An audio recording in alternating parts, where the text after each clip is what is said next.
Welcome back on the AM show. We sincerely apologize for the break in transmission. We had technical issues with the sound, and we sincerely apologize for that. But let's head straight into our big stories now, owing to the passage of time. We're taking you to Ejisu. We're talking about the Ejisu By-Election today. Joining us for a conversation, Nana Boakye-Adom. He is with Love 99.5 FM. He joins us to give us the scoop on what exactly is happening. Nana Boakye-Adom, good morning. Good morning, Benjamin. It's really good to have you join the conversation. Now, between yesterday and today, what have been the developments in Ejisu? What can you report as of this morning? Well, Benjamin, between yesterday and today, it has all been about preparation towards the big day, which is today, the day that we are having the Ejisu By-Election campaign. Everything ended for the NPP last Sunday, and then for Osei Bonsu, he ended his campaign yesterday. Everything since yesterday evening to today has been the EC preparing towards today. This morning, the electoral process has started. It began at exactly 7 a.m. People have gone into their polling stations or their polling centers to cast their vote. At exactly 7 a.m., the process started. And so this has been the development so far. Now, you say voting started at exactly 7 a.m. Have you been able to interact with some of the voters to find out what their sentiments are before they join the queue? Well, we can record that some voters who came in are just coming in because they've been asked to come and vote. Some of them tell us that they do not have any interest whatsoever to even come and participate in this by-election because they feel like they've been disappointed over time. There are a few of them coming in, but the numbers we are seeing here is not impressive. We're expecting a huge voter turnout, but as it stands, the numbers we are receiving is not impressive. Those who are in tell us that they've been forced to even come and vote. Others are also saying it is their right and so they have to be here. Wait, you say some of them are telling you they've been forced to come and vote. Who is forcing them? Yeah, I spoke to about 2 people who told me that they have no interest to cast their vote today. They have no interest to participate in the by-election this morning, but then they were home. Some people came to them to ask them or to plead with them to go cast their vote, and that is why they came in to cast their vote. But for them, they have no interest whatsoever to participate in today's by-election. I saw them enter the polling center to go and cast their vote, and they will be done in no time. I don't think we can even wait for them because they don't want to talk on air. But they tell me that they have no interest whatsoever to participate in the election. But Benjamin, one thing... No, but the question is, who is compelling them to go and vote? Who? That they are not telling us. They told me that they have no interest. They were in their houses and then they were being called to come and participate in the election. I tried probing further to ask who is calling them to come and partake in the election. They told me they do not want to tell me anything about that. But then they have no interest. They are only being forced to come and vote. Are these people who said this, are they members of the MPP? Did you confirm from them?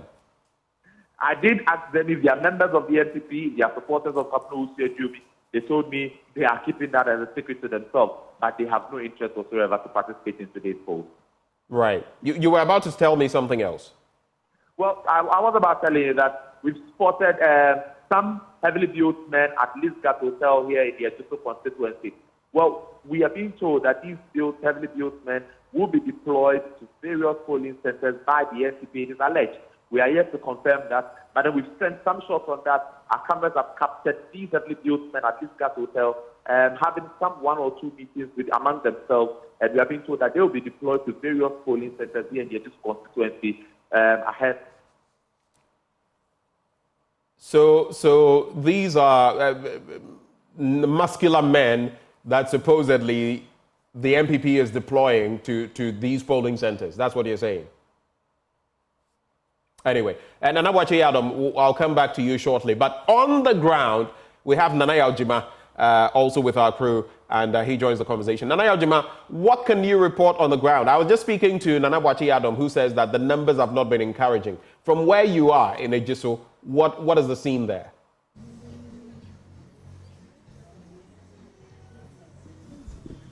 So presently, I am at the Ejisu Roman Catholic JHS, and this particular venue contains 3 different polling stations. So far, the numbers that I've seen here are not that encouraging.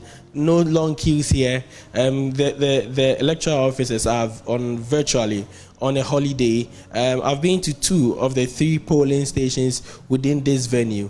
The first one has 26 people turning up to cast their ballots so far. This particular one we have here has less than 40 people so far coming in to cast their ballots. But walking through the streets of Ejisu, it looks like people are going about their normal duties. It's unclear when they will walk into the polling stations to partake or participate in this election. So far, things have been very calm. Every polling station has at least 2 police personnel. If you come to this polling station we have here, there's 1 police personnel sitting to my left, and there's another sitting just behind the electoral officers. Things have been very calm on the grounds. There are security patrols going through the various polling stations here in Ejisu. Things are calm. It's expected that over 106,000 people will turn into the 201 polling stations to cast their ballots. So far, we are yet to get wind of any challenges within the polling stations. The information that we've been able to gather is that almost all of the polling stations started around 7 a.m. and things have been very calm in these polling stations. As you can see, the few people who are coming in here, they walk to the electoral officers, go through the process. Their names are checked in the register. They go through the process, and a ballot paper is issued to them to go in and cast their ballots. As we know, 6 people or 6 candidates are running for the parliamentary seat in the Ejisu constituency. Now the NPP has Kwabena Boateng representing the New Patriotic Party. The CPP has Esther Osei, and the LPG also has a candidate in this election. 3 different independent candidates are also on the ballot paper, but the popular among the independent candidates is Kwabena Osu, who happens to be the former member of parliament for the Ejisu constituency. He was MP for 3 terms, and by this election, he's trying to stage a comeback. Let's try speak to some of the people who have been through the process and cast their ballots. This young man is. If you can hear me, Nanaya, I think I've got your attention. I just wanted a bit of clarity. Why are people not thronging, the polling stations? I am asking because Nana Boakye Adam had intimated that some people had expressed disappointment with the ruling administration, which was why they were not even bothering to vote. If you look at the numbers in that constituency, 68,326, that was what John Kuma of blessed memory got in 2020, and the NDC securing 14,000 plus. So the numbers are huge, and I'm worried or concerned about why we are not seeing those numbers. What do you know so far on that?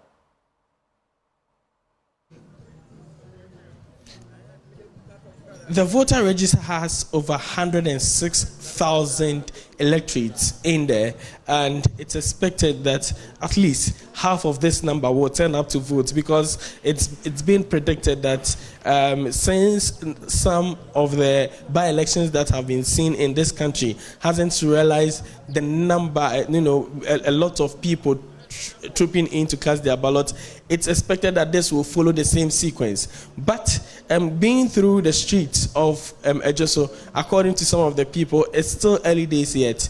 They believe that as time goes on, they will be able to go about their normal duties and as well find a way of putting this particular occasion on their calendar or on their itinerary for today. So it's expected that as time goes on, we will get some more people trooping into these polling stations to cast their ballots. It's still early days yet. It's expected that others will come in, but as you can see, or from what I've realized, some of the political parties or candidates have their people on the grounds trying to,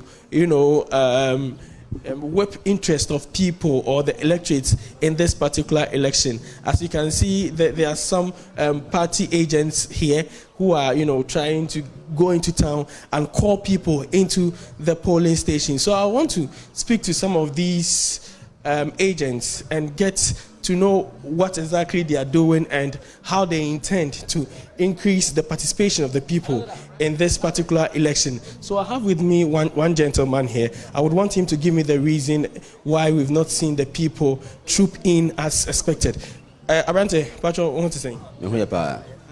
Na time ben aba mo say wo ye dwuma party bia na anya sa o menye dwuma party bia wo ye dwuma hwan menye dwuma mo bia I say wo frefra manfo ba mu so meto aba da benya sanity aso bi ba pese medality ne say you know ID card no buana code no e dey different nti ma medality ne bia onko ba bi si na hwan dey say dwuma no ma obi anfa ma me say open here obre okay so why would you vote on sanity. Now, so far, send our turn up now. I didn't see you nipa piece of mobile. Oh, one say about one day we start here and pass her. Yana a slow kakra.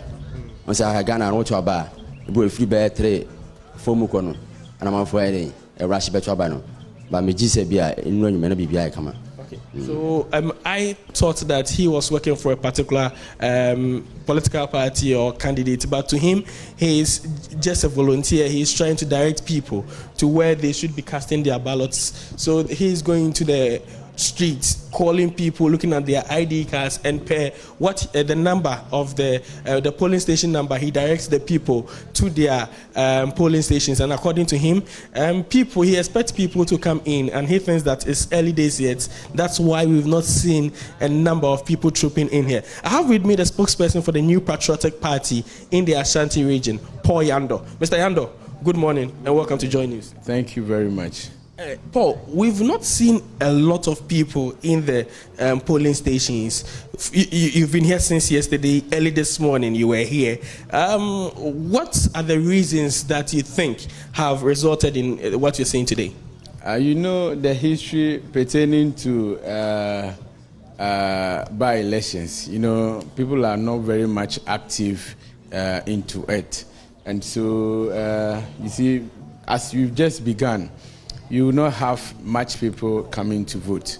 But as we go on, you see that they will be coming. People are now preparing to come to the polling station to vote. So we are expecting them based on the work that we've done so far with the electorate. I believe they will be coming to vote. How is the New Patriotic Party whipping up interest of the electorate in this particular election? Oh, were you able to witness the rally done by the New Patriotic Party on Sunday? You could see the massive support that we got from the people, and most especially the community. It tells you that the party is rejuvenated, so gingered by the party machinery, and that they are going to be here this morning to vote for lawyer Kwabena Boateng as anticipated. Do you think that NPP is on course to retain this particular seat? Because from the look of things, it looks like the independent candidate who was once an NPP MP in this constituency he is gaining attention and popularity within the constituency, and it's a threat. People believe that it's a threat to the New Patriotic Party. I have always believed that the NPP will forever remain the vibrant party in this constituency, because looking at things, we've brought development, much of development to Ejisu constituency. As I speak to you now, the most expensive project in Ghana is going on in Ejisu constituency, Buankra in Lamport. So it's not everywhere that we've sent that project to. It is in Ejisu, and much of their roads. Yesterday, upon listening to the roads minister, we have close to 32 road contracts awarded in this constituency. And with parliamentary-wise, anytime Ejisu constituency votes for its parliamentary candidate, the person is given a ministerial portfolio. Osei was the Deputy Foreign Affairs.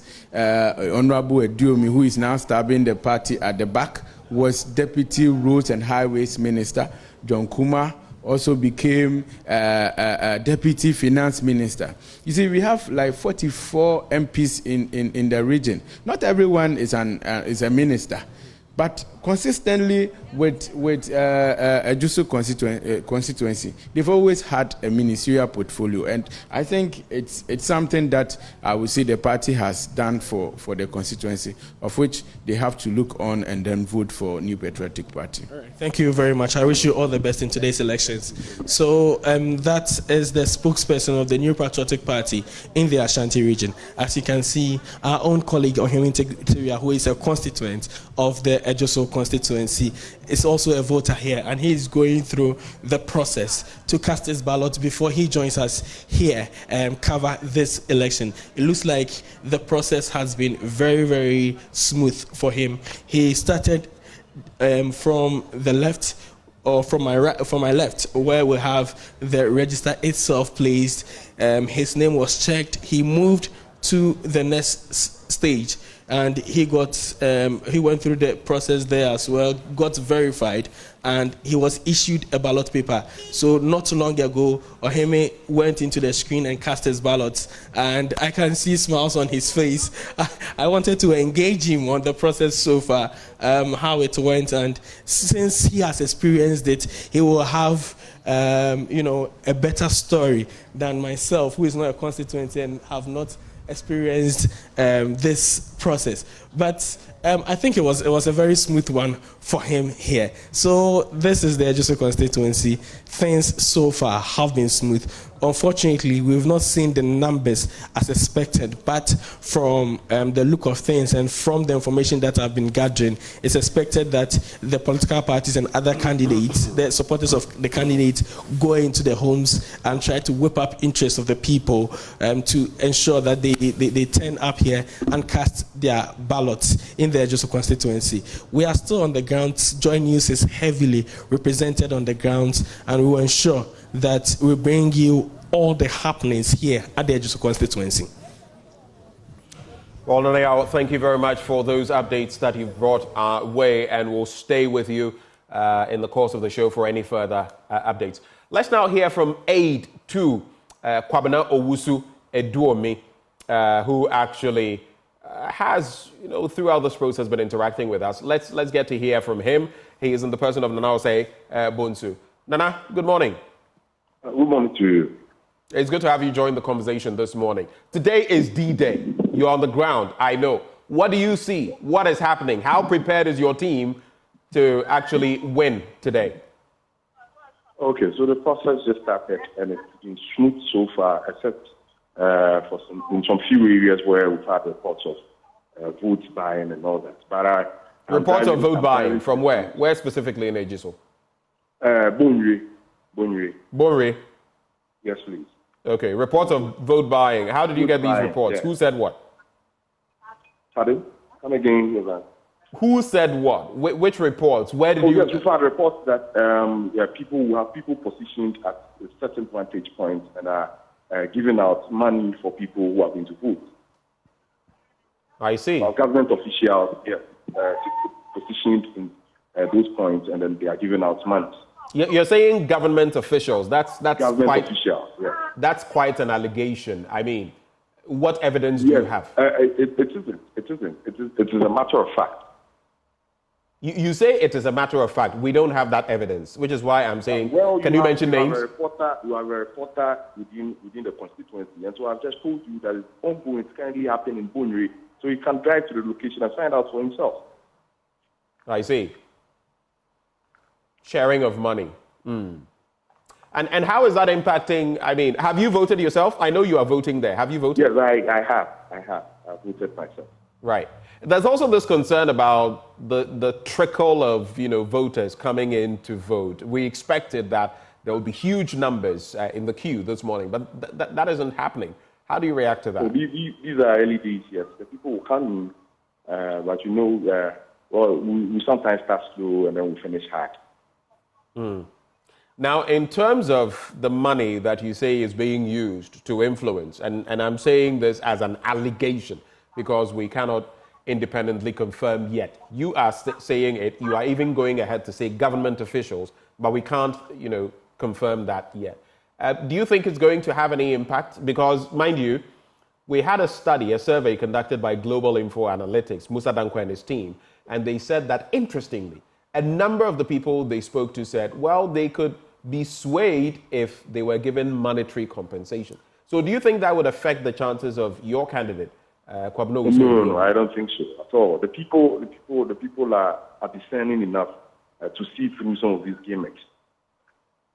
How about you? Are you not influencing with any money? No, not at all. We don't have that substantial amount of money to give out. What do you deem to be substantial? For government officials giving out money to voters, you know the number of total registered voters in Ejisu, over 100,000. And so you can imagine the amount of money involved. So what then, is your next resort? Now that you claim there are allegations of vote buying, what are you doing about it as a team? We were preparing to issue a statement on it now. And then we know and we believe that the constituents are discerning enough, and then they will not be influenced by some of these things. How about the candidates this morning? Where is he? What is he up to? Has he voted? What are his spirits like this morning? He still remains unfazed by the current development. He's still in high hopes, and he's preparing to go out and cast his vote as well. Okay, so he's not voted yet? Yes. Where exactly will he be voting? Which polling center? Besianse Sakura Park. Besianse Sakura Park. Yes, please. Okay. Any final words? It is to admonish the people of Ejisu to remain calm, come out in their numbers and vote, and then also bear in mind that they will not be intimidated. Okay. Thank you very much, Nana Osei Bonsu. He is aide to Kwabena Owusu Ediome, who is gunning as an independent candidate to become Member of Parliament for Ejisu. He will be voting, as Nana Osei Bonsu said, in Besianse Sakura Park. Of course, he has represented the MPP before. In 2016, he was the Member of Parliament. In 2020, he lost to Dr. John Kuma of blessed memory, and now he's going independent.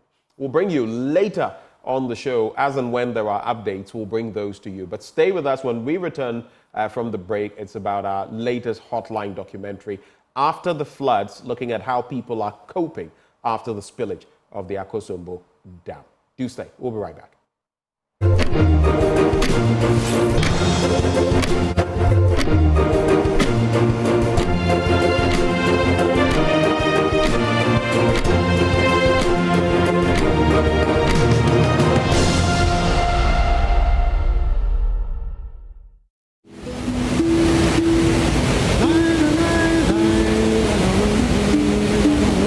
The Volta River Authority, the VRA, announced a controlled spillage of the Akosombo Hydro Dam on September 15, 2023, citing excess water levels. However, this single decision became and still is a major disaster in the area thus far, affecting an estimated 39,000 people in the lower Volta Basin.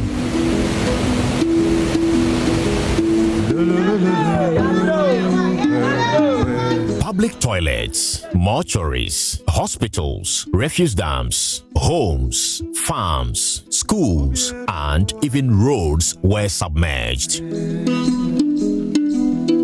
Education was severely disrupted. Schools like this one in Agbetikpo in the North Tongo district of the Volta region became shelters for thousands of flood victims. Classrooms became bedrooms, and for months, education was severely disrupted. They don't have any class to learn. There is nothing like class for them.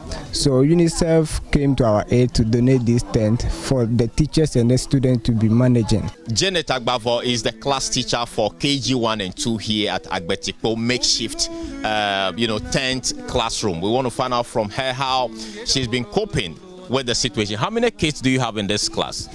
Over 74. And you are the only teacher? Yes, please. Tell us, how are you coping? The situation here is not easy, but we are managing because the keys to sometimes because of the hot weather over here, the tent under the tent is not easy, but we are managing. And our learning and teaching materials too, we have to pace them. So far as KG is concerned, we have to pace them. The walls of the classroom have to be talking with colors, but because of this situation, we find ourselves over here. We have to be removing the things. Friday, we have to move the books and everything to the office. Monday morning, the kids, sometimes they pick those things and bring them here.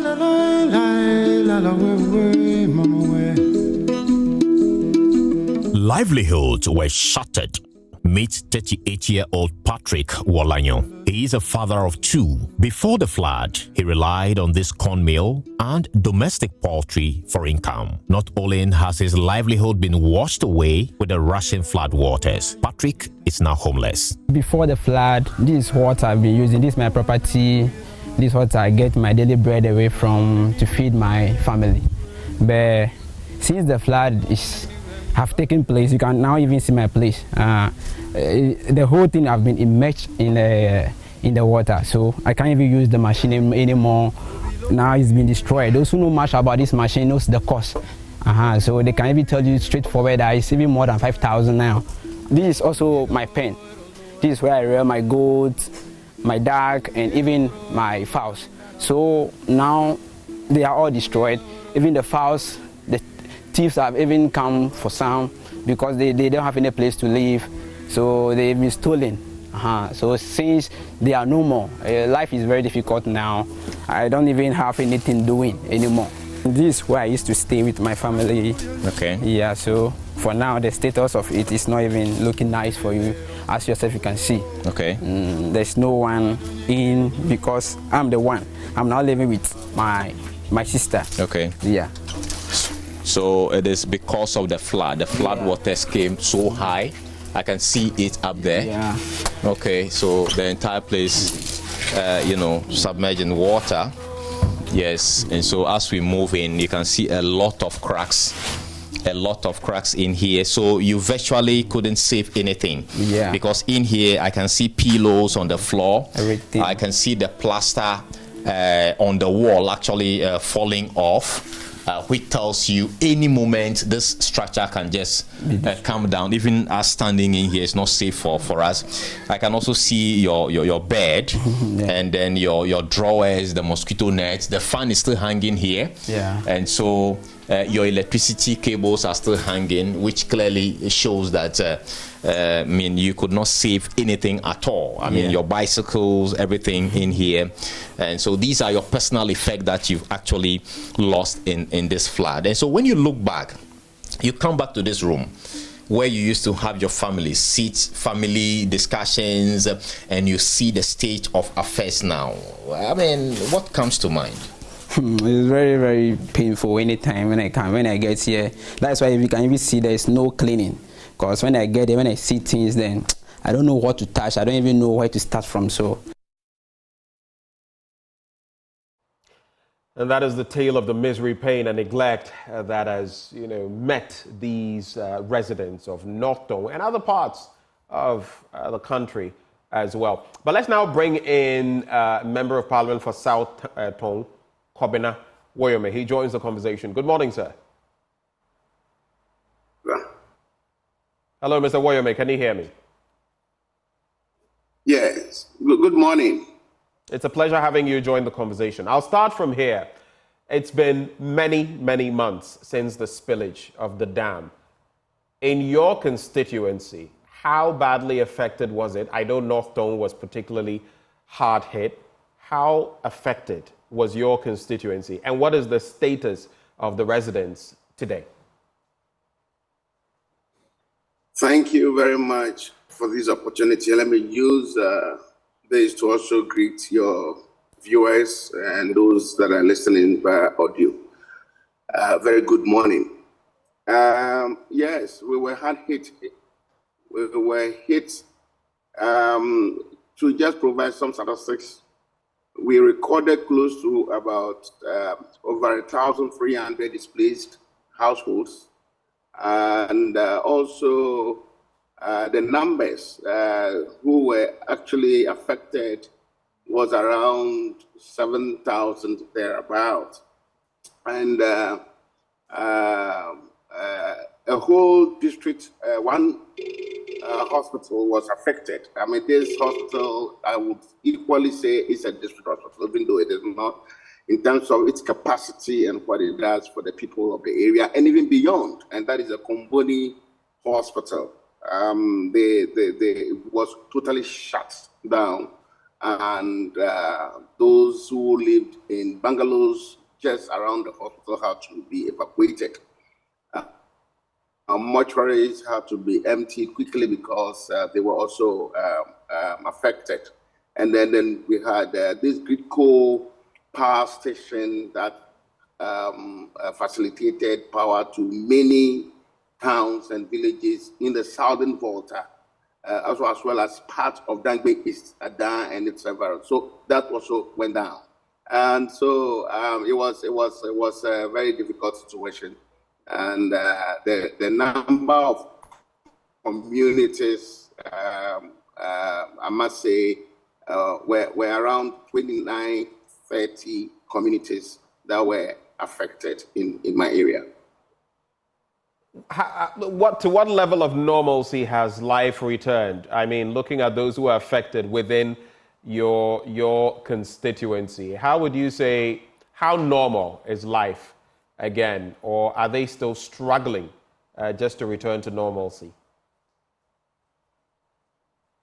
Yes, I would say that they are struggling. I mean, but let me use this opportunity also to thank the people who rose to the occasion to support us, the churches, the NGOs, individuals, former President John Dramani Mahama, and then the running mates, and several institutions that really rose to the occasion to support us. But for government, we are yet to really realize any support coming, even though there was an amount that was mentioned in the budget. We are yet to see its impact. Are you saying the amount that was budgeted for has not reached you, the members of your constituents? Is that what you're saying? Absolutely not. We have not even heard of it being distributed or being used to support the so-called relief stage that was actually announced as part being the allocation of the 220 billion Ghana cedis in the budget. That we haven't heard. In fact, the only news was just a release of 80 million Ghana cedis, presumably out of the 220 million. But even that, we are yet to know how and where and what actually they intend or are using that money for. But then we still have displaced people that are still perching. What we did in our area was to encourage a lot of people to accommodate displaced people so as to help them come out from the trauma they were suffering from or they have suffered, so that at least they can reintegrate fast. So, and then let me just also say kudos to such families and people of Southtown who gladly and warmly welcome many into their homes and allowed them to feel somewhat comfortable in the time being. But as they are really displaced and are still patching, they are still struggling to really get body and soul together. So we visit them, we support them as and when relief items come in, and then are hoping that they can go back to their livelihood that have been denied them due to the flood, because they've been taken over. Many of them are farmers. Many of them are farmers, some into crop production, others into fish production. That is the cage system. So they also got these cages washed away and everything taken totally away by the flood water. So here where we are yet to really see any impact of any releases maybe government might have made or whatever. And so the situation is not that smooth for quite a number of them. The Richard Novarty Hospital, which is the Kumboni Hospital, are also doing their best, even though we are not too sure about the bungalows that we've had to just push the nurses to come back to occupy. We can't really vouch for the buildings. However, we need these nurses to be close to the facility in order to continue to render their services to the people that attend the facility. So we need a whole lot of support. We need the intervention of government. We are just waiting. I must say that to put figure to the collapsed buildings, we are having almost getting to about 500 collapsed buildings in Southtown as we speak. About 500 collapsed buildings that needs to be rebuilt or resettled. And so all of these are various statistics that we have to give out. And so we still are not out of the situation, my brother. All right. So finally, before I let go of you, what are the expectations from your end? What are you going to do? What is your call to government right before you go? I think government so far has been so disappointing. It has been so disappointing. They've not shown care. They've not shown any love to, really give that relief that our people who are hit and affected need. And I must also say that a carelessness, from it put it this way, of those who actually carry this out. You see, it's self-inflicted. It could have been avoided, of course. So many calls from people for an investigation into why, so that at least we are guided by what happened to prevent this from happening going into the future. If somebody didn't do his work well, at least, so it is, we really haven't done much. I mean, the government's own interministerial committee, we are yet to see them really telling us their findings and what and where they are and when they intend rolling out any support or intervention. And so government is totally absent in this case in terms of any intervention or support for the people. So I can only encourage the number of yourself, your institution, the multimedia, your sister nations, your colleagues from City FM and City TV, and several others across the country, and many NGOs, including those locally and international, churches who have been helping all this while, should not relent. They should just support so that at least we can bring some normalcy back to these wonderful people. Government must really be seen acting. I mean, we are in about the 4th month now, entering the 5th month, and we are yet to see any release. And in fact, even the description of the money being the relief stage. When are you providing relief to people who have been affected by flood since last year? When? When are you providing that comfort? And when are you providing that, a smile back onto the faces of these wonderful people who have been affected all this while? And why are their feet dragging? There's no sense of urgency attached to all this. So the whole thing is, for me, government doesn't care, right? And it's sad to say. What it is, but right. These are the challenges, and these are the people who. Hello. Yes, I can hear you. Yeah, so these are but few of some of the challenges that are confronting us. We're going into a meeting to validate our figures maybe in the course of this week. And then I don't mind to share some of the details also with you. In fact, let me use this opportunity to thank the chiefs and people who have been so wonderful. In fact, the chief, the town association of the town chiefs, they've been so wonderful in all of these efforts. And my colleague members of parliament who were not even informed. Thank you.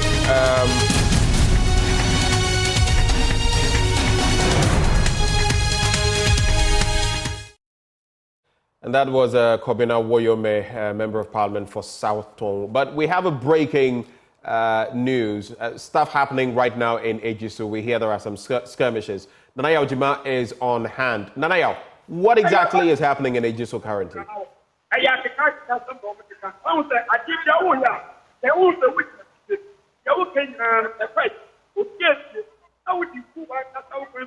Dia wo kanyina no ekwa akiri obi etie na wo di gu wa kasa kwansuansi wani mafi e bata na enye fe e ya ba na beto the end of the day no di obenyi no ye nyina na ye support ayede ata na chi obi an kasa no betu obi aba wa mugina yi e de na mohunu e de na motie obi aba no akwawuram no akwakoto na ba etimi stramo gidigidi ni basa bie no bibie no ebesi without abato na ayeto medase. Thank you very much. So Ben, the allegation was that there were some people of the New Patriotic Party here stationed in front of this particular polling station. This is the Ejisu RC polling station, and the allegation was that these NPP people, whoever comes in here, they direct the person to vote for the person on number 2 on the ballot paper, and the number 2 is the NPP candidate Kwabena Boateng. So the people who are in support of Ediomi's candidature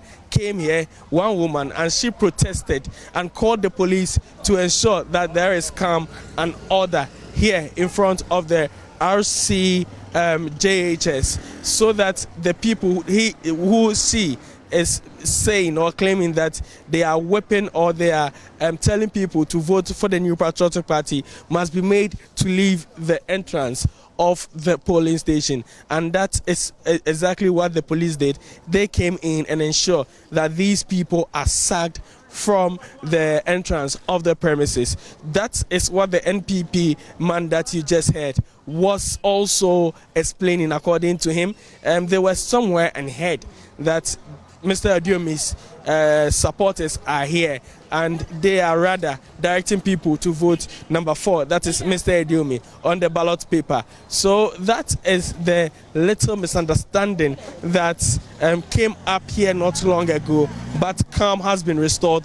The police that have directed that all should leave the entrance of the Ejisu RC polling station. So things or calm has been restored here at the Ejisu RC JHS. So this is what is happening here now. Election is ongoing. Whatever happened here earlier didn't affect the election itself. So things are now calm. Calm has been restored at the RC JHS here at Ejisu.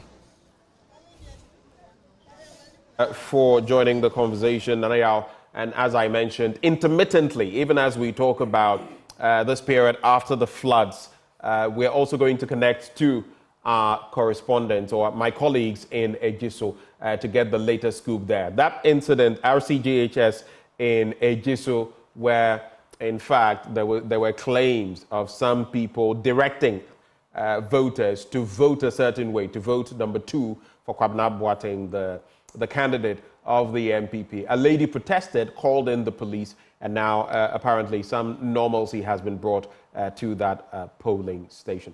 But let's come back after the floods. Also joining us in the studio, we have Patrick Sokbo. He is a banana farmer. He was a victim of the floods, and he joins the conversation. We also have Isaac Aheto. He is also a victim of the flood waters. He is in Ziwenu Agave. He joins us via Zoom. But let me come into the studio first. Mr. Sokbo, good morning. Good morning. How are you? I am well. I hope you are too. Yeah, I'm doing fine, by grace. Right. How big was your farm? Yeah, we cultivated 30 hectares. 30 hectares? Yes. Of banana? Of banana, purely banana.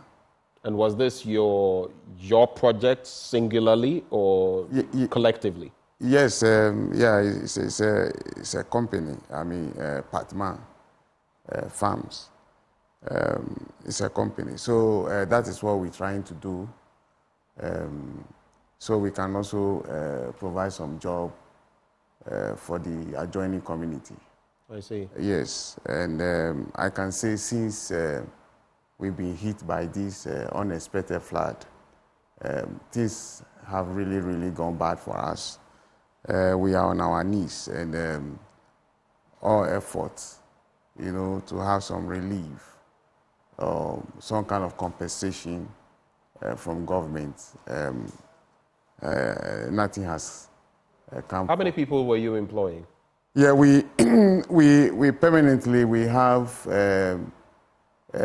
32 staff guys working on the farm, but depending periodically, we also have 35 casuals. Casual workers? Yeah, casual workers, yes, from time to time, especially when we are doing harvesting and we need to do some fertilization. We engage close to 35 casuals. But this time, they've all been laid off. And even we have reduced the permanent staff to 18 because of what is happening on the farm. So tell me, Mr. Sokpo, yes. When the flood waters hit, Yes. what happened to the farm? Everything was swept. In fact, when you visited a place after the water descended, you may think somebody deliberately came with a grader to clean the whole field. That was what happened. We have all the pipe laid, the pipe network. That is irrigation network? Yes, were all swept, including our stationary pumps. 3 of them.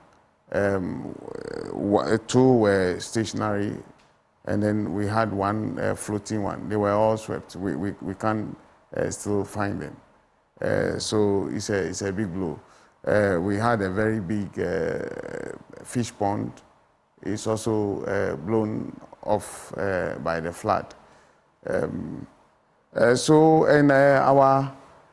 water, the potable water for us, I mean, at the camp and then for workmen and all those things, was also affected because the flood went over, and then so there is some contamination there. We've taken some sample for tests, I mean, recently. And the samples of what? Water. I mean, we had some borehole there, and the results turned out to be not right. So we still cannot drink that water, and we have to be buying water for the camp and then for the work. So that is the situation. We've made a complaint. We've reported formally to the district assembly because personally I went to the Ministry of Agriculture, Food and Agriculture, and they asked me to get in touch with the districts, and I've written officially to the district assembly. But I'm yet to receive a response from them. I'm aware a team visited 2 weeks after the flood, but we've not had any support whatsoever from the district, or for that matter from the government. And I've been wondering, I mean, what is happening? Because we are on our knees. We are on our knees. Like the Honorable MP said, people who depend, whose livelihood depends on our farm, are home. So let's clarify. Yeah. I just want us to go to the meat of the matter. Let's clarify. Yeah. How much had you invested in this banana farm? I know for banana farms you would make the mounds, you would make the lanes in between and all. Yeah, it's a lot. How much exactly did your group? How much had you invested into this? Yeah, it's a lot of money. I can't give you offhand as I sit down here. It's a lot of money that has been pumped. You can't tell us if it was in the hundreds of thousands, if it was in the millions, you can't tell us. Oh yes, well, we have some figure. You know, it's a whole matter as far as investment is concerned. The land is one aspect of it, and then the plantation itself and so on. And prior to that, you know, the infrastructure is a lot. I mean, so on paper we have those figures, but I don't think I can make those figures available now. Hold for me. Let me also bring in Isaac Aheto. He is also a victim. Isaac, good morning. All right, so let me see whether I can get Togbe Kosi Nego. He is regent of Mefe. All right, so we'll try to get those connected, but intermittently we'll be speaking to them. Yeah. Isaac Aheto is also a victim. He's in Ziwenu Agave, and there's Togbe Kosi Nego, who is actually regent of Mefe. They will join the conversation shortly. Isaac, can you hear me now? Yes, please, I can hear you. All right, I hear you are in Ziwenu Agave. Yes, please. All right. You were affected by the flood.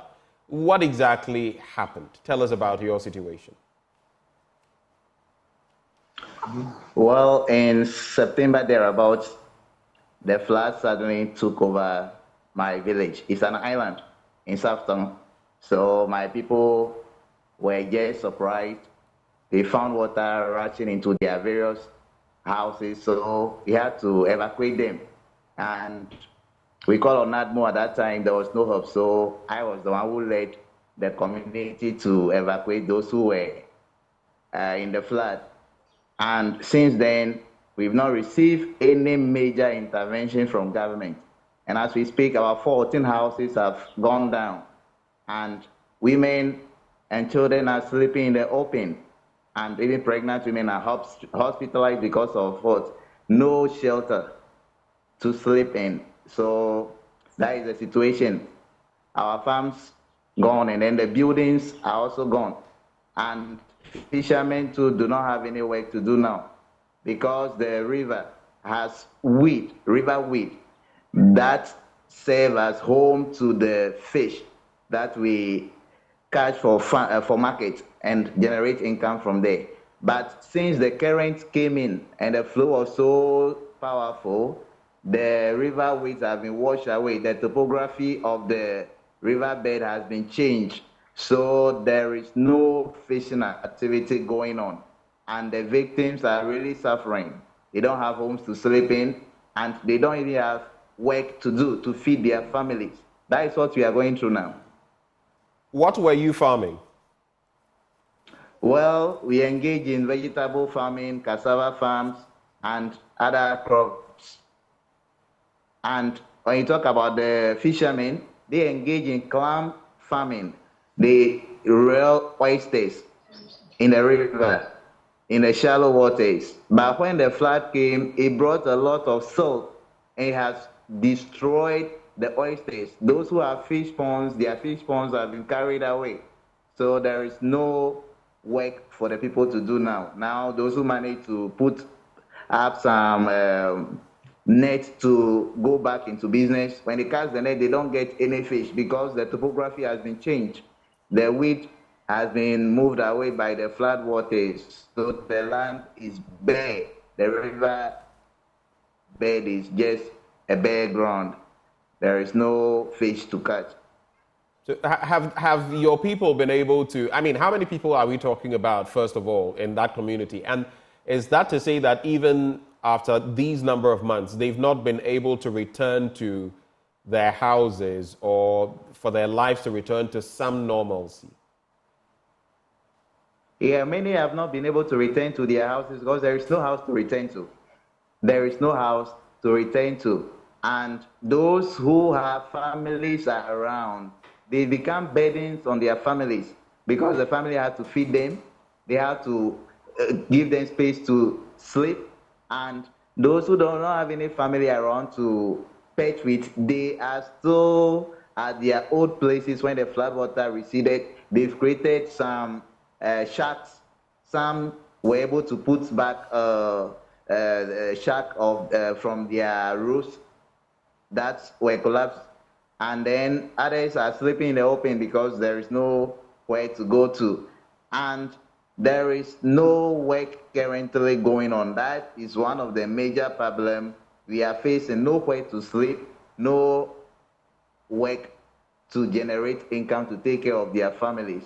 And as we speak, we've heard that flood monies have been released, but we are yet to see any flood money in our communities. And we are talking about Agave Zuenu, about 300. And if you mention other communities, Agave Makloti, we talk about Agave Alikekope, Agave Gojepota, Agave Amutinu, Amutu. We have a lot of communities, so over thousands of people have been affected as we speak. I see. Let me also bring in the regent of Mefe. Hopefully he's been able to join us. Togbe Kosi Nego. Togbe, good morning. Good morning, and good morning to your viewers. Thank you so much for joining the conversation. Mefe was one of the places also hard hit by these floods. It's been a number of months, about 5 months since then. How are the people in your community faring? What has life been like? Life has been, I've moved from bad to worse. After the flood, we have to relocate people who were living in classrooms to a new camp that we created for them.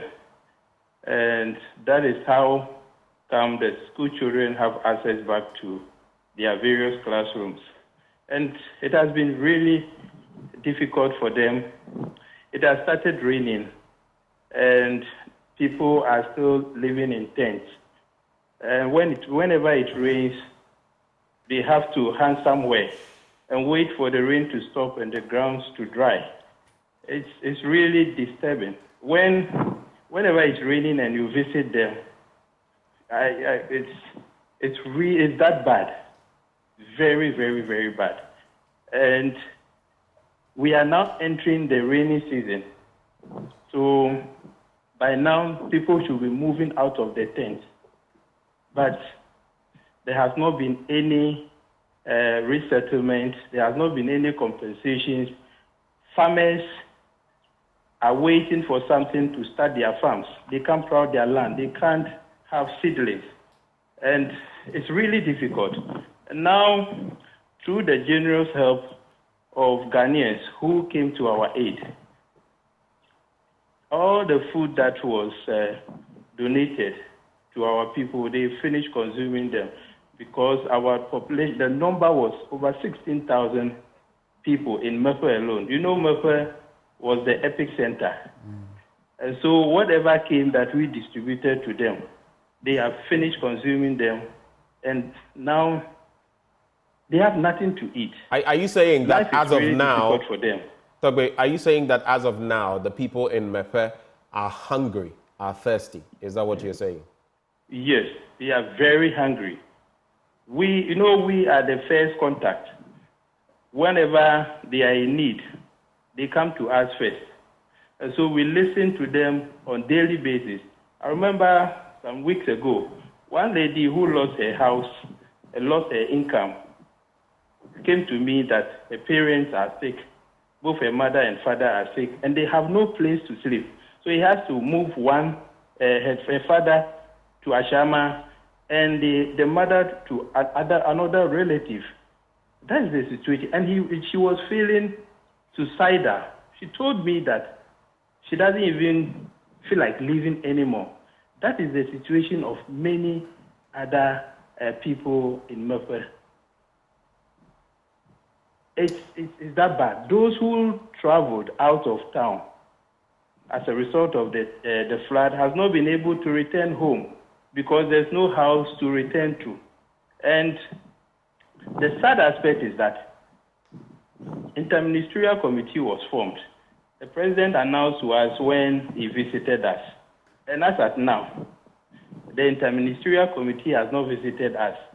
And they are going to take decision on our behalf. How are they going to assist us or be helpful to us if they do not engage us.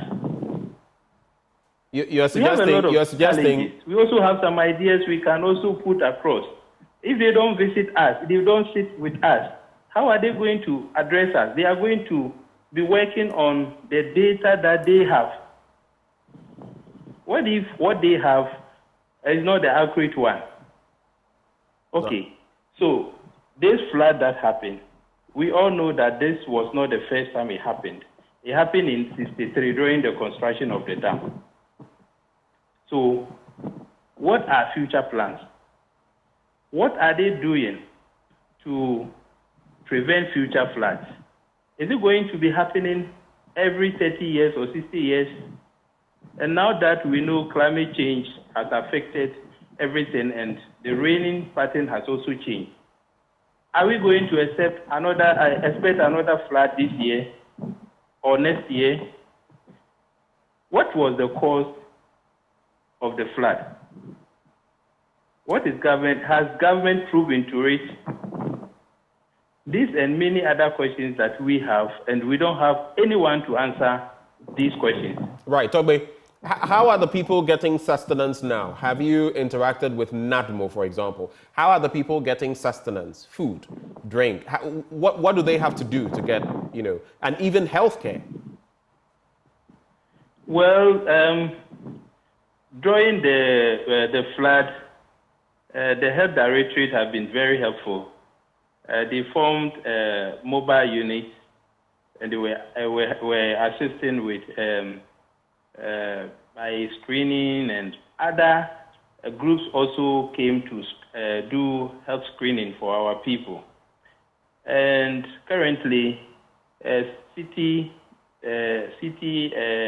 FM, City TV, and Ghana Chamber of Mines also built us a health center, of which we are hoping that it will start work soon. NADMO has not been responsive in terms of taking care of our people. When, as I said earlier, that we have to create the camp at the government ourselves, and we're hoping that government will come, or NADMO will come to us and take over the camp so that we can hand them over to government or NADMO to take care of them. But when you visit them, see, all the food that we received, we were sending it to them in badges until we got finished. And now we have nothing to share with them. When you ask them, when you visit them and you ask them what NADMO has been bringing to them, it's not something that can take care of the people.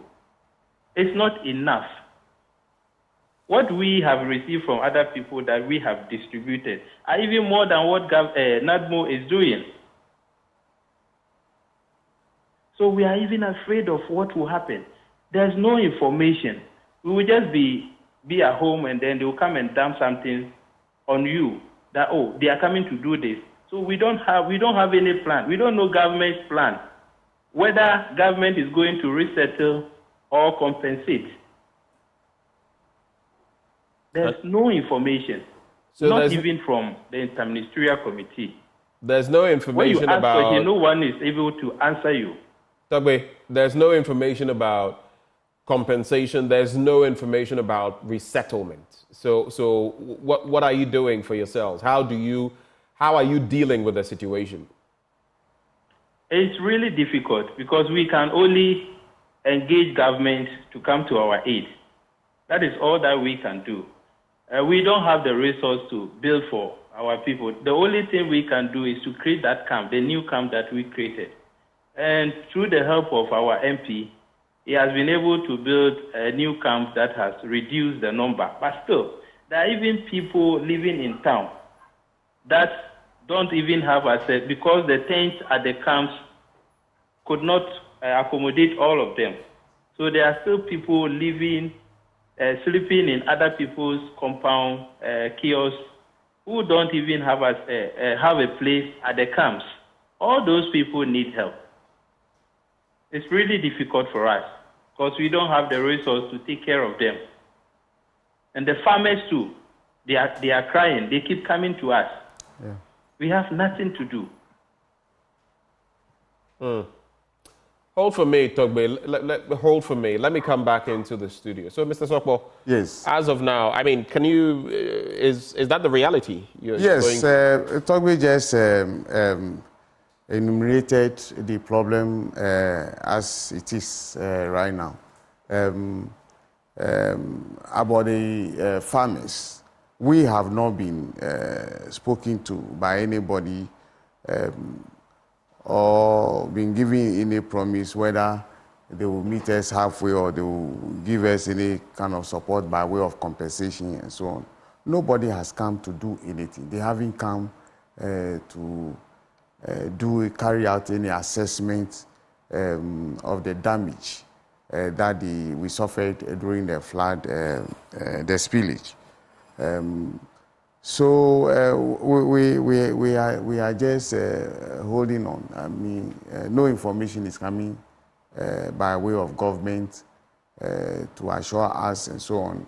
And the issue at hand is those community folks who work for us, who are working with us, also don't know their faith. Because as at now, we don't have much doing. So they are also just hanging on every time they come to inquire about the way forward. So the situation is very frustrating because we don't know exactly what is going to happen in the next day, the next moment. Nobody is talking to us, and we are at a loss. Yeah. Let me conclude with Kobina Woyome, Member of Parliament for South Tone. So what then is the way forward as far as you are concerned? Final words on this. Thank you very much. I think we, the members of Parliament, are talking among ourselves, putting together some various plans, including probably civil government or whatever pressure we can bring to bear, to drum home all that our dear brothers have enumerated, and they are real, and I'm sure they have their own on the ground, being the representative of the President, His Excellency, the DCs on the ground, and I'm sure they will be providing them with maybe adequate information for them to even know better and exactly moving quickly as a form of displaying care. But I think that hasn't been done, and so we probably may have to put in some other measures by way of forcing them to probably act quickly. And the probe that we wanted to even commence in the Parliament is something that we need to, so that at least that also brings to the fore the dimensions, the degree to which this thing has really impacted negatively on a lot of people, including individuals, businesses, and that has altered the social life and economic life of the many. And also, of course, the way the gentleman really articulated something very important that ought to be looked into: how the livelihood of the fisher folks, those who depend on the river for both their food and, of course, every other, even river transport, because of the aquatic waves blocking the movement and impeding the way people are able to commune. These are real challenges, and there's a need for the government to be seen acting, and I do not understand why the delay all this while. There's a need for us to quickly think fast, and all right. I'm sure when Parliament will act accordingly. All right. Thank you very much, Kobina Woyome, for having joined this conversation. Thank you for your patience, staying with us. Togbe, any final words? Yes. I want to plead with the government that we want information. We want the interministerial committee to sit with us.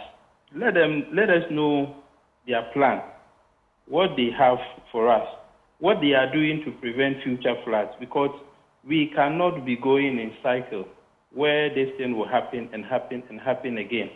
People have lost so much. People have lost so much. So even with that, the flood destroyed roads. What are they doing in terms of road?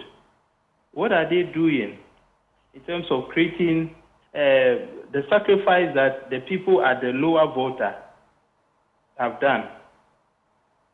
What are the benefits for sacrificing for the whole country to have electricity? Certainly, when the flood came, it didn't flood the whole country. It flooded only people at the lower Volta, of which Mepe was the most affected. We don't want it to happen again. We don't want it to happen again, but we want to see some benefit. And we want to see people hold responsible for the flood. Thank you very much, Togbe, for having joined the conversation. Mr. Sokwa, I believe all has been said and done. Yes, but I want to take this opportunity to appeal to the government to expedite action on the kind of compensation they talk about, because we all heard on the news that the last budget, some kind of provision, I mean, they made some budget reallocation for the compensation of the affected farmers in the area. So I'm just appealing to the government to expedite action in meeting us halfway. All right, thank you. That will go a long Thank you way very much. to help us. Thank you, Mr. Sokwa. Thank you for having me. All right. Thank you. And so those who joined the conversation, Patrick Sokwa, you just heard him in the studio. He is a banana farmer and quite a number of hectares. You said what, about 30 hectares? 30 hectares affected, completely destroyed. Yeah. Isaac Aheto is also a flood victim. He, together with his community, affected. Yeah. And we also had joining the conversation Togbe Kwasi-Nego, regent of Mepe. Yeah. Now, before we veer into our next conversation, which will border on SSNIT and the proposed increment of the contributions of workers to above 18%, something that some workers have kicked against. Let me tell you about the Royal Cozy Hills Hotel. Escape to Royal Cozy Hills Hotel, that is Drapa, Dubai. You have seen the rest. Now it's time to see the best. Take a break from work and take a break from the South. Now, the Royal Cozy Hills Hotel, Drapa, Dubai, is the place to relax, rewind, and re-energize. It is away from the stress of the South. Now, this is what awaits you. An unforgettable safari experience, amazing array of wildlife, including lions, hippopotamuses, zebras, ostriches, among many others, using our spacious and well-secured game tour vehicles or using quad bikes. Now, water sports such as jet skiing, boats or canoe rides, and then various family games to keep you and your families excited every day. We also offer you great tourist attractions in the Upper West region, including the Mushroom Rock, Slave Caves, and more. Escape from the South, escape to the North, escape to the Royal Cozy Hills Hotel, that is Drapa, Dubai, for an unforgettable safari experience. Just call 0501 694 280 or 0248 844 463 for reservations or further inquiries. Stay with us for our next conversation up next.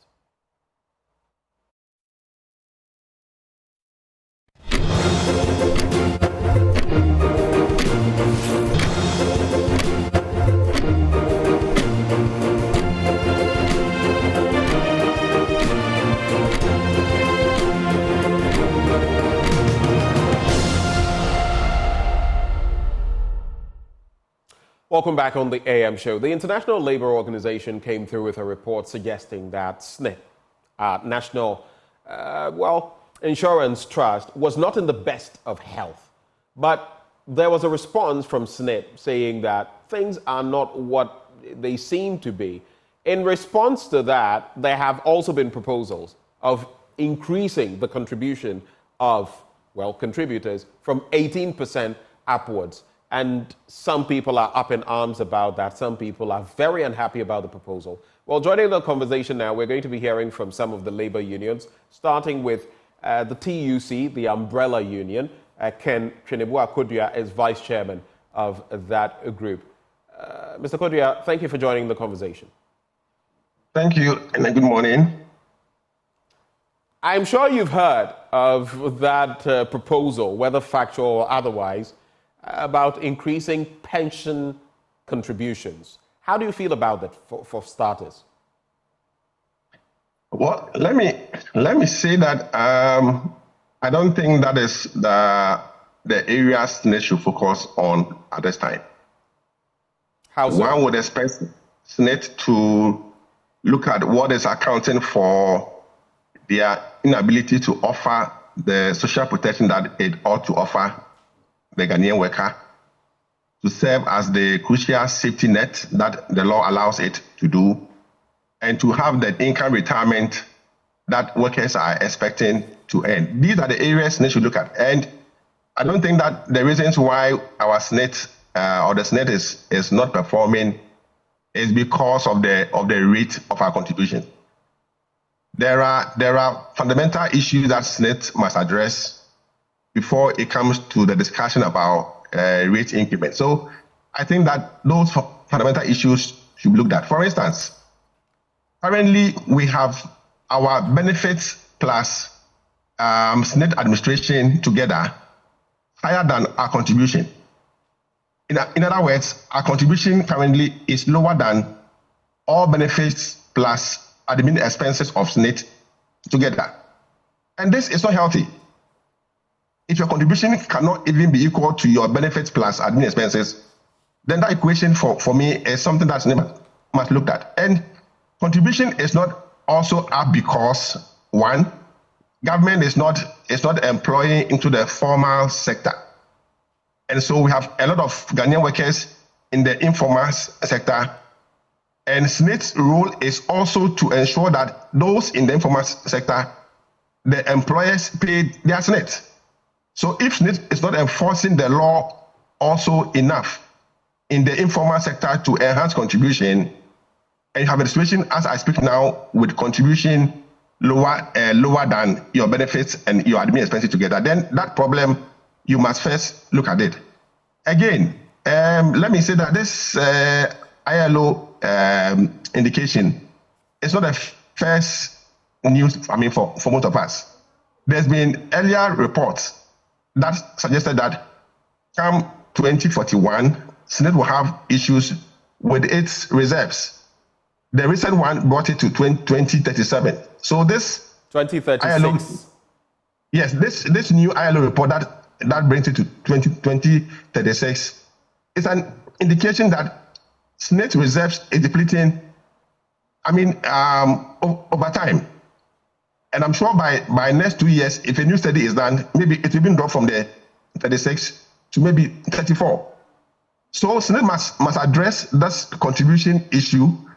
It also needs to address the issue about its investment and let me not use the word bad investment, but investments that are not yielding returns. If you are supposed to, your function is supposed to administer and invest the funds of the scheme. That is the mandate of SSNIT. Administer and invest the funds of the scheme. And you are to invest these funds to build up your reserves. So if your reserves are going empty, then it means that your investments are not bringing in the needed returns. And so SSNIT must watch where it is investing our monies. See, a typical example is their investment in World Trade Center. World Trade Center today, as we speak, has only about 2 or 3 clients in that edifice. This big edifice has only 2 or 3 clients. And so all the spaces there are empty. And it's as a result of poor management. And so you invest in state enterprises also that are not yielding any profit. And how would you build your reserves if you don't invest properly? So that is also an issue that SSNIT must watch, and not about the issue about the rate. 2021 ILO report indicated that SSNIT was giving a returns of about 12.5%, when at that time, the T-bill rate for Ghana was about 70%. So how do you SSNIT bring a returns of about 12% or 12.5% when at that time even the T-bill was giving about 70%? And so all these things are depleting the reserve. Again, let's mention about failure of government to also pay SSNIT contribution on time. Government delays the payment of SSNIT contribution from 8 members, sometimes in arrears for 6 months, 8 months. And all this go a long way to affect the reserve. And SSNIT cannot address this because SSNIT is also somehow has politicians or political appointees managing SSNIT, and that must stop. Where you have politicians determining who should manage SSNIT, the very top, and government is not remitting its contribution to SSNIT. Again, you have MPRA, regulator, that must ensure that SSNIT does the right thing. Also having political heads all over. What do you expect the regulator to also do? So the problem about political interference in SSNIT plus 8 regulators, MPRA, it's not also helping SSNIT to crack the ship where it needs to crack. I'm not without any malice. We all know who the CEO of SSNIT is now, and trust me. You are talking of Mr. Osei Bonsu. I mean, he might be competent, yes, but right from the beginning, you could tell where it's coming from. And any government that comes next will want to change these political heads, and that doesn't augur well for consistency and planning and vision promotion. So you have one CEO because it's politically appointed. In the next 4 years, he's gone. 3 years, he's gone. Another one comes. And we can't run the pension of workers this way. All right. What do you propose? How do we streamline that? Because we had Dr. Tenkrang. Mind you, the immediate past one had been at post for about 7 years. And at the same time, Osei Bonsu had been his deputy for also a number of years. Now, Osei Bonsu has been made the substantive CEO or head of that entity. But how do we streamline it? How do you feel we can take it away from the politicians, political actors? There should be professionally minded person appointed to run SSNIT. If that person is appointed by the politician, you will still have something to say about it. So what do? Do we have a body that maybe makes these appointments to state-owned enterprises? What do we do? In fact, there are some state enterprises in this country that must not be left in the hands of government. And SSNIT is one of them. SSNIT is so crucial to the worker because, look, you devote your decades of working life to this country. Public servants, civil servants, poor persons in private sector, waitress, cleaners, and you put your money down in bets, hoping that someday, if for nothing at all, you get what you put in. SSNIT by law is supposed to have this reserve to also introduce new benefits. So until we get government's hand off SSNIT, get a body of professionals plus stakeholders mandated with vision to run SSNIT, this issue will not stop. So my first proposal is that there must be a way to get government off this money. It's not government money. It's money from workers. And so as trade unions, maybe it's about time we see how we can. I know there's a law that must be amended, but we must get government's hand off and get professionals, private sector minded persons in the form of a body, a governing body or a committee to dictate how SSNIT should go. That would be my first recommendation. It's so sad that when you go on retirement, the 3 things or 4 things you want to look at. One is how to survive, what to eat. Next, how to care for your health when you are sick and want to sleep possibly. And today, as we speak, you leave your employment. Your employer will take away all the privileges that you were enjoying, the health care you were attending, and check how many Ghanaians retire without any health issues. It's almost zero. You come home on retirement with either BP and its related illnesses, diabetes, and you come home with a cost of baggage hanging on you to care for health. And this mega SSNIT income you are going to earn is what you are going to live on for your Medicare. And so right from the beginning, you are leaving employment with a baggage of health issues. And you come, if you are not fortunate to have a place to sleep, then you are even worse off. And so SSNIT mandate, as in IE, to give a social protection to the employer is to ensure that it adds on new benefits to the scheme. ILO Convention 102 has about 9 benefits. SSNIT has just about 3. The old age, palliation, and then maybe survival benefit. And all these years, it's just 3. When others have health, unemployment benefit, and others. So, and all these things can be derived from the reserve that SSNIT built from the investment. And so SSNIT must check its relationship with investment before it comes to talk about increasing the contribution. Right. And so, just so we can have a dialogue on this, you mentioned government and its arrears that it often owes SSNIT. The point has been made that they owe them only for maybe February and March because they have paid up to January. But there is the backlog, which, of course, that one goes back quite a while. But then that means, in essence, you agree with Angel Kabonu, president of NAGRAT, who is asking, why increase contribution rates when you can't manage what has been given you? In other words, you agree with him. You are not for an increment of the 18% that is already deducted, and you feel the solution, part of the solution, apart from non-political appointments, lies in SSNIT managing its investment portfolio better. That is the solution, not an increment, right?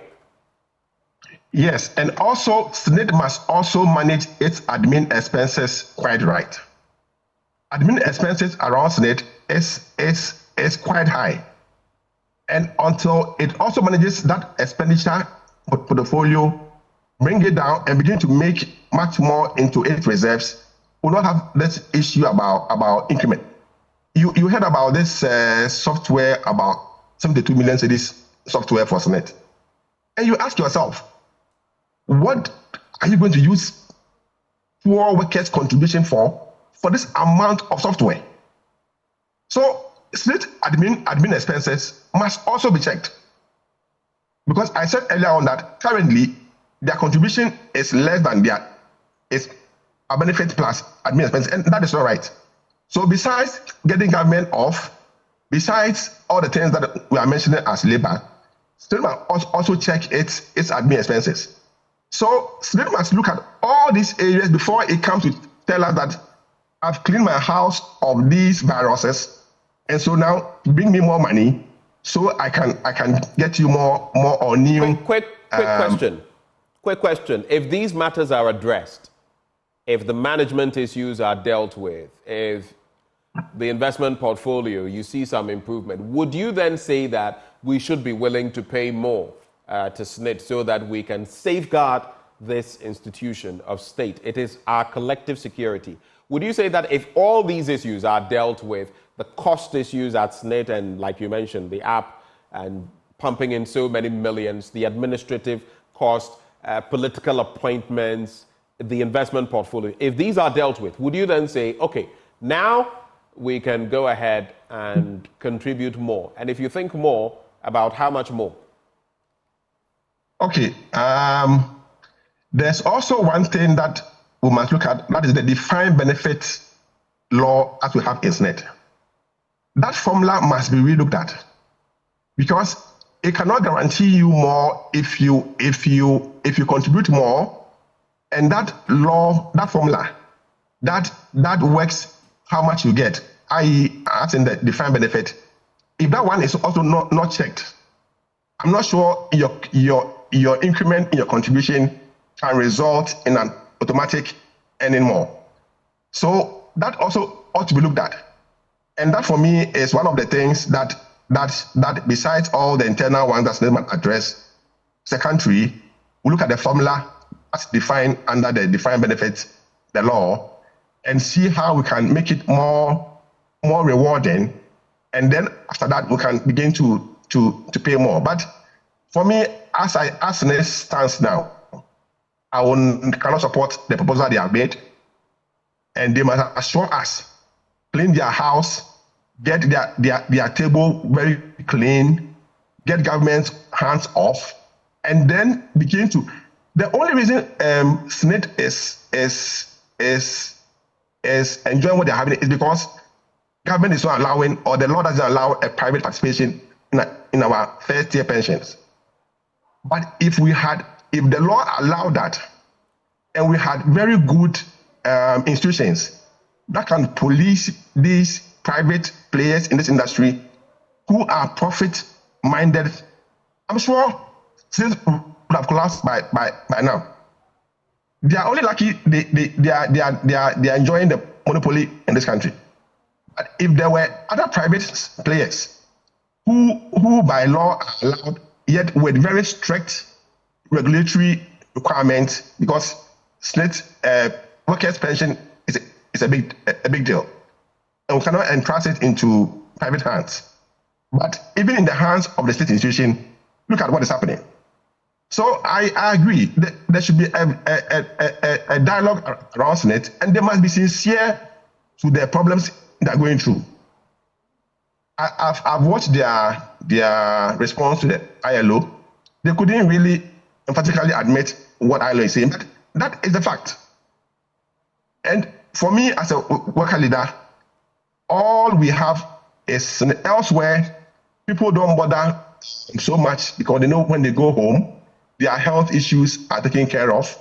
Where to sleep no be a problem. At least the little money that they will get can feed them. And so it gives you some comfort whilst you are working. But in this country, right from the day you enter employment, you must begin to think about how you exit. Because the institution that is supposed to give you that social protection, that crucial safety net, it's not there for you. And so I'm sure very soon the TUC would react on some of this development. So I don't think that SSNIT proposal to increase our contribution is the first step. There are things they must do before they come back to us on the issue about increasing our contributions. What then is the way forward for you, and how worried are you? I mean, you shared part of the way forward, but how worried are you about this? You remember you did mention at a point, one of the reports pointed to 2019, then we hit 2041, like you mentioned. Now it's 2036, which means there's a possibility of dwindling even further based on the reserves of SSNIT. SSNIT has said that it doesn't, do its work from reserves and all of that in part of its responses. But as you share further, elaborate further on the way forward, how concerned are you about where we are now? What do you want to see SSNIT doing in the immediate term? And that's how we'll cap off the conversation on this one. I think the first thing is for SSNIT to admit that this is the challenge they have. If they don't admit their problems, we cannot make any progress. How do you say that you don't play around your reserves? If your reserves were full, you could be introducing new benefits to the Ghanaian worker. Yes, you are hiding behind the Defined Benefits Act, but if your reserves were full, you could bring on new benefits as ILO expects you, and the Ghanaian worker would benefit. So the first thing for us is for SSNIT to admit that this is their problems, their mess. And then how do we solve the mess? We all sit around the table and address the mess, then we can make progress. And I also want the government to also admit or come to the realization that it cannot treat workers this way. Salary increment now for workers is almost, inflation is erasing almost all our benefits. And so the lesson one that we have also to rely on at the end of our day is also having this problem. That what is government really governance? What is the governance all about? Governance is about making sure that the people are comfortable. So if employment, you are not. For employment, you are not. Then where lies the governance? And so I think there's a problem, but we must all be sincere to the problem and see how we can seek help. Well, thank you very much for joining the conversation. We're very grateful for your time. Mr. Ken Chinebua-Kodia, he is Vice Chairman of the TUC. Before we continue, attention all HD Plus subscribers. Starting the 13th of June 2024, SES HD Plus Ghana will provide HD channels to free-to-air TV homes at no cost. This means that all users of the multi-TV platform will have access to HD channels without paying HD Plus subscriptions. Some key points to remember. As of the 16th of April 2024, no new HD Plus subscription purchases or activations will be available. Existing HD Plus decoders will receive free-to-air channels until the 13th of June 2024. Subscribers with active subscriptions beyond the 13th of June 2024 will be compensated. Such customers will be contacted by the HD Plus number 0242 439 872 from the 30th of April. Such subscribers are encouraged to call the HD Plus number 0242 39 872. That is 0242 439 872 from the 1st of June 2024. Now, from the 30th of May 2024, update your HD Plus decoder to access the new free-to-air HD channels. Support will be available until the 20th of June 2024, so kindly look out for the over-the-air software and upgrade your decoder upon release of the software. Now, users of compatible Samsung QLED and UHD integrated TV sets should note that the My HD Plus TV app and My HD Plus mobile app will not be available from the 30th of May 2024. Stay tuned, there's more still to come.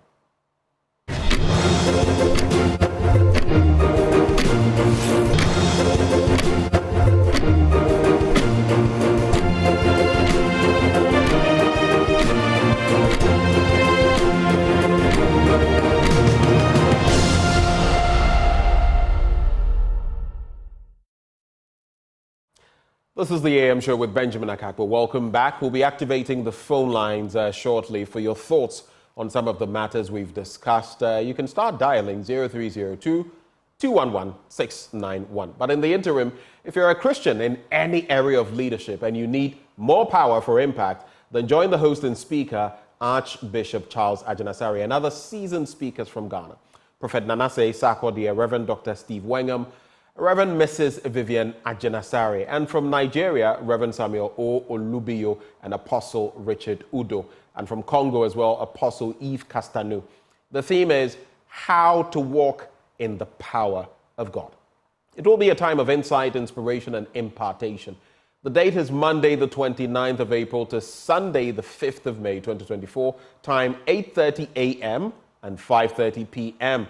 The venue is the Paris Dome, Joli Junction, in Accra. For more information, you can call 0548 633 650, 0548 633 650, or visit www.sesummit, as one word, .org. Supernatural Empowerment Summit. Receive power for impact. In the interim, we have a caller on the line. Good morning. I hear you're calling from Obuasi. Good morning, Benjamin. What's your name, please? I'm Richard Obuasi. You're calling from Obuasi. Right. Richard, what are your thoughts for us? Yeah, Benjamin, partisan politics has destroyed Ghana. And unfortunately, we seem not to know that. We continue doing it every time. How can I hope President make a comment? Only an MP can lobby for projects from MPP president. And he, the president, is the only person that can authorize road construction projects. It's very unfortunate. I just hope that we'll all come to know that partisan politics will never bring development.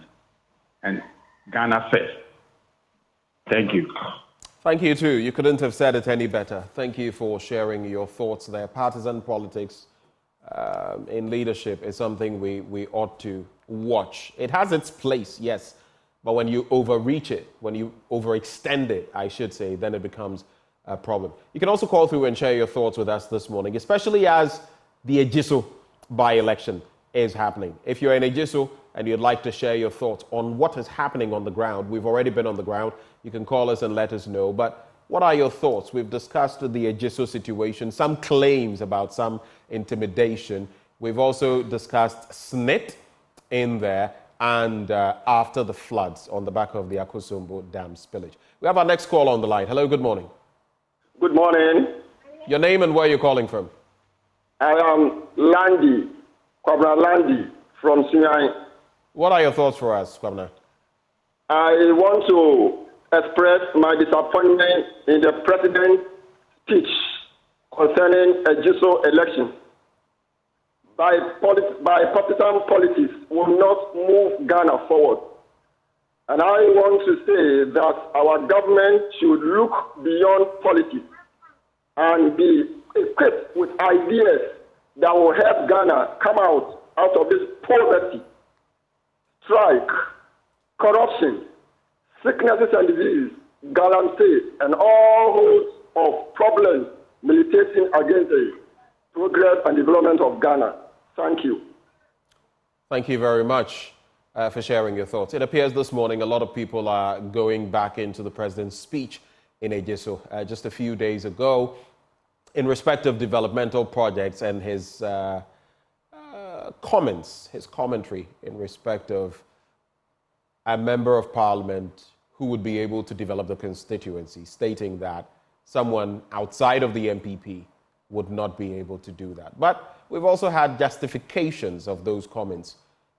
We've heard Nana B, for example, who is national organizer of the MPP, come and say, and that is partisan politics. And what did we expect in terms of the campaign? Was he to come and campaign for somebody else? But could he have done the campaign without necessarily going down that road? And some of us have asked the question, right? We saw it in Fomena with Honorable Esiama, who became the cornerstone for the MPP. He caucuses with the MPP now, though he got the nod as an independent candidate. If that happens again in Ejisu, what next for the MPP? We have Anthony on the line. Hello, good morning. Good morning. Where are you calling from, Anthony? Calling from Tamale. Right. What are your thoughts for us this morning? Yes. My thoughts has to do with the comments made by the president at the Ejisu. I think they were most unfortunate. Because we expect the president to be a president for all. But for him to say that he's the only one who can grant the construction of roads in this country, it was a most unfortunate comment. No wonder some parts of the road, the country is developed and others are not developed. Thank you. Thank you for sharing your thoughts. It appears this morning a lot of you are interested in the president's comments. I don't have any problems with that, but there are other issues as well. After the floods, our latest hotline documentary, and the SSNIT issue. If you're concerned, you can also pick up your phone, give us a call, 0302-211-691, 0302-211-691. It's at the bottom of your screen now. We'd love to hear from you and know what your thoughts are on these issues. You can call through. We're also going to try to see whether we can go back to Ejisu briefly, catch any further tidbits or snippets before we take leave a view. Today, of course, that's one of the major issues we're going to be contemplating, the by-election in Ejisu. And for some, it's going to be a straight fight between the candidate of the MPP, Kwabena Boateng, and that independent candidate, one of three. I'm talking about Kwabena Owusu Ediomi. We have Abendao calling from Kumasi in the Ashanti region. Good morning. Yeah, good morning, Akaku. How are you doing? I am well. I hope you are too. Yeah, it has been a while. It has. What are your thoughts for us? Yeah. I want to share my view on the Akosombo Dam today. Go ahead. Yeah, I think that the government and the VRA should sit down and look at it well and do something. At least some people already their economic status was down, and now it has been raised to zero. And as we know, now where to sleep and what to eat is a big problem. So I think that the government and VRA should not just close their eyes on them, but they should do something to support them. At least we are all Ghanaians, so they should have sympathy and then do something to help them. If not, it is too distant. I don't know how to describe it. Thank you. Thank you very much, Abendao, for sharing your thoughts with us. We'll take a few more callers and then we'll call it a conversation this morning on the AM show. If you're minded to do so, you can call that number 0302 211 691. 0302 211 691. So here we go. In the next few minutes, we'll be wrapping up, and then we'll definitely bring you our picture of the day, our photo of the day, courtesy of Caleb Mensah. But we're still active here with the phone lines. It's the final bit. And Abdul is our final caller. He's calling from Kumasi. Abdul, good morning. Good morning. Thank you for calling. Your thoughts? So I think I have two issues. But then let me talk about it first. Abdul, I can barely hear you. I can barely hear you. I said I think I have two issues. But then I want to talk about the first one. All right. It has to do with the president's utterances. I mean, lately his utterances are very, very, very bad, and we need to condemn it. I mean, he did same in Fomena, and he got punished. He did same in SSNIT, he got punished. You remember the chiefs from Commander or wherever came to him, and he told them they didn't vote for his candidate, so it's the reason he has ignored them. I mean, these things shouldn't be coming from him. He's the president of the republic, not a party. I mean, I understand you are on the campaign platform talking to your people, MPP, but it goes beyond that. I mean, these kind of politicking, we should move away from it. He's the president. And if the people say we don't want this guy, it doesn't mean they shouldn't see development. They are taxpayers. They are not voters only. They pay taxes. So we all have different options. So if they say they don't like this, you can't force them. And also, please, if I'm not, it's about the SSNIT issue. I mean, my issue is how the circulating book, I don't know if it's an authenticated book, but then the Ajapadi book, how things in the book are panning out in our faces is troubling. Like, it's something I am not comfortable with. The kind of things that was written in the book or has been written in the book is coming out about SSNIT issues and blah, blah, blah. Right. I think it's not fair. Thank you. Thank you for sharing your thoughts. And that's the last caller we're going to take right before we get into our photo of the day. A belated happy birthday to Mr. Martin Kwekwe-Isi, CEO of the Minerals Commission, and Konte Hene of Rara. Belated happy birthday to you. Yesterday was your birthday. It's from the board, management, and entire staff of the commission. Belated happy birthday to you, Nana, CEO. And we now take our photo of the day. We'll take you to the Black Volta.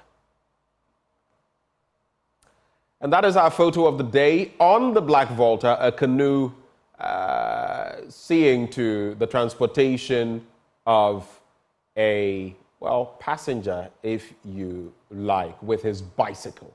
And that is the situation there. Our photo of the day for you, the crossing of the Black Volta. Well, ladies and gentlemen, Ghana 4, thank you for joining the conversation this morning. And once more, we sincerely apologize for the lack of sound throughout the first hour and a half, 2 hours of the show. We sincerely apologize for that. My name is Benjamin Akako. Stay tuned. Up next, we have Joy News Desk.